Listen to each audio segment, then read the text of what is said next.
Masih di debat kedua calon wakil presiden pemilu 2024, kami undang Pak Muhaimin, Pak Gibran, dan Pak Mahfud untuk tetap ada di podium. Kita masih akan lanjutkan pendalaman visi dan misi.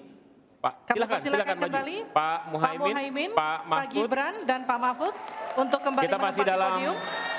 Sesi pendalaman visi misi program kerja. Harap tenang. Melalui pertanyaan yang telah dibuat oleh para panelis. Dan untuk segmen ini pertanyaan dimulai untuk calon wakil presiden nomor urut 1, Bapak Muhaimin Iskandar. Untuk itu kami persilahkan panelis untuk mengambil undian subtema di dalam fishbowl. Kami persilahkan Ibu Poppy Ismalina untuk mengambil dan memperlihatkan ya kepada calon wakil presiden dan moderator.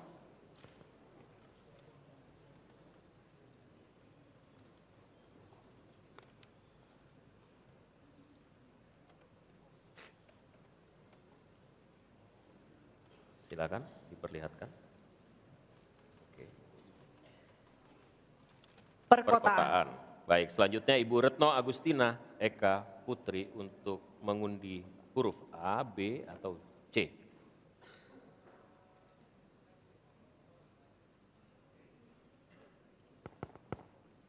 Silakan diperlihatkan huruf B. Perkotaan huruf B. Perkotaan huruf B.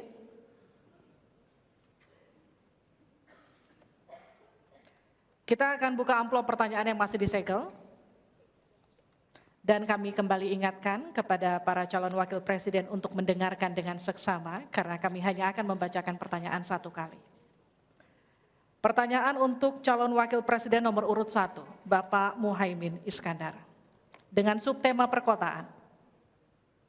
56% penduduk Indonesia tinggal di perkotaan dan mencapai lebih dari 70% di tahun 2045. Permasalahan akan semakin kompleks, seperti transportasi publik, sampah, dan kawasan kumuh. Pertanyaannya, bagaimana strategi paslon menyiapkan instrumen fiskal khusus untuk mengatasi masalah tersebut? Waktu Bapak untuk menjawab 2 menit.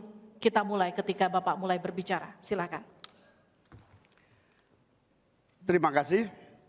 Perkotaan ini menjadi kebutuhan untuk terus menjadi bagian dari pembangunan nasional kita. Di antara kebutuhan pokok dari perkotaan ini adalah infrastruktur yang memadai. Dan dalam kerangka agar tidak terjadi penumpukan penduduk di dalam satu perkotaan, maka pembangunan perkotaan harus dibikin merata di berbagai tempat. Kami memiliki satu tekad bahwa di dalam pemerintahan yang akan datang minimal harus dibangun 40 kota baru yang selevel dengan Jakarta. Dengan kemampuan menampung jumlah penduduk, memberikan sarana dan prasarana yang memadai, sekaligus kemampuan untuk terjaganya lingkungan yang memungkinkan untuk sehat, termasuk kehidupan yang memberikan kenyamanan bagi seluruh penduduknya, di mana perumahan tidak terlampau jauh dari pusat-pusat pekerjaan, di mana akses pendidikan bisa sampai pada yang dibutuhkan. Sementara fiskal yang dibutuhkan, kita harus pandai-pandai mengambil prioritas. Sekali lagi, kita bukan setuju atau tidak setuju IKN. Yang paling penting adalah prioritas kepemerataan dan keadilan agar terbangun kota-kota sehingga sarana air bersihnya terwujud. Balikpapan kasihan, Banjarmasin kasihan, Pontianak kasihan. Karena apa? Kota-kota ini dalam waktu singkat bisa kita sulap menjadi lebih baik. Karena apa? Fiskal yang kita sediakan dirata adilkan di masing-masing perkotaan.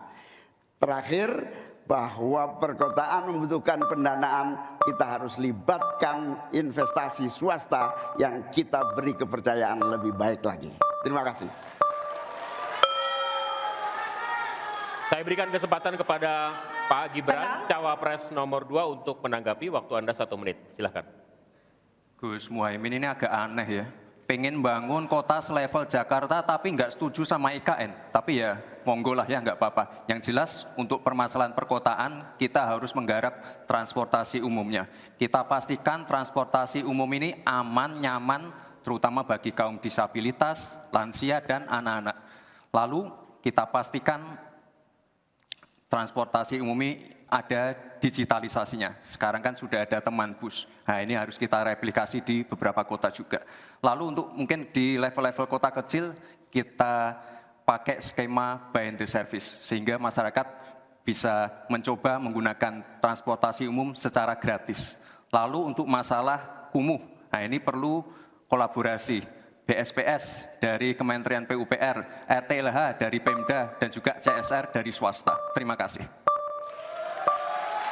Harap tenang. Terima kasih. Waktu Anda masih tersisa? Habis? Cukup. Ya. Selanjutnya calon wakil presiden nomor urut 3, Bapak Mahfud MD untuk menanggapi. Waktu untuk menanggapi 1 menit, Bapak. Kita akan mulai ketika Bapak mulai berbicara. Silakan. Ya, Cak Imin, saya agak kaget juga mau membangun 40 kota selevel Jakarta. Ya, apa itu bisa dilaksanakan 5 tahun Bapak menjadi presiden dan wakil presiden? Berapa kota dalam 5 tahun? Ini IKN aja sudah puluhan tahun baru dilaksanakan, itu pun yang investasi baru dalam bentuk janji, belum ada yang melaksanakan. Nah gitu kan.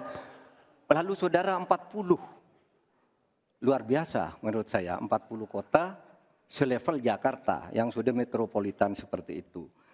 Lalu juga pembiayaannya menurut Pak Muhaimin, kalau nanti kita membentuk 40 kota itu, pembiayaannya itu APBN, APBD, atau perlukah lembaga khusus seperti tadi ditanyakan oleh panelis melalui moderator. Ini perlu dijawab dulu agar semuanya tidak spekulatif. Selesai. Baik. Mohon maaf waktu Anda habis. Kami akan kembalikan ke Pak Muhaimin. Mohon tenang, belum selesai.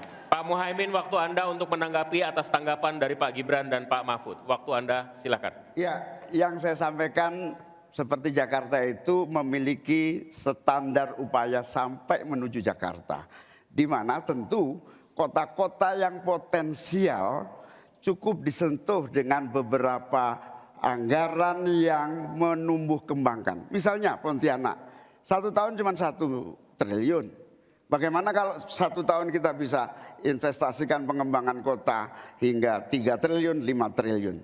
APBN kita cukup. Apalagi kalau seperti yang sampaikan Pak Gibran tadi, melibatkan berbagai cara pembiayaan yang melibatkan baik itu swasta maupun CSR. Jadi apa yang saya sampaikan selevel Jakarta itu target utama. Tetapi yang lebih penting dari itu adalah infrastruktur yang dibutuhkan dipersiapkan dari potensi yang sudah ada. Sehingga dalam waktu singkat kota-kota 40 kota itu benar-benar sudah menggunakan potensi yang sudah dimiliki yang ada. Habis? Harap tenang, nanti kita akan berikan waktu untuk applause.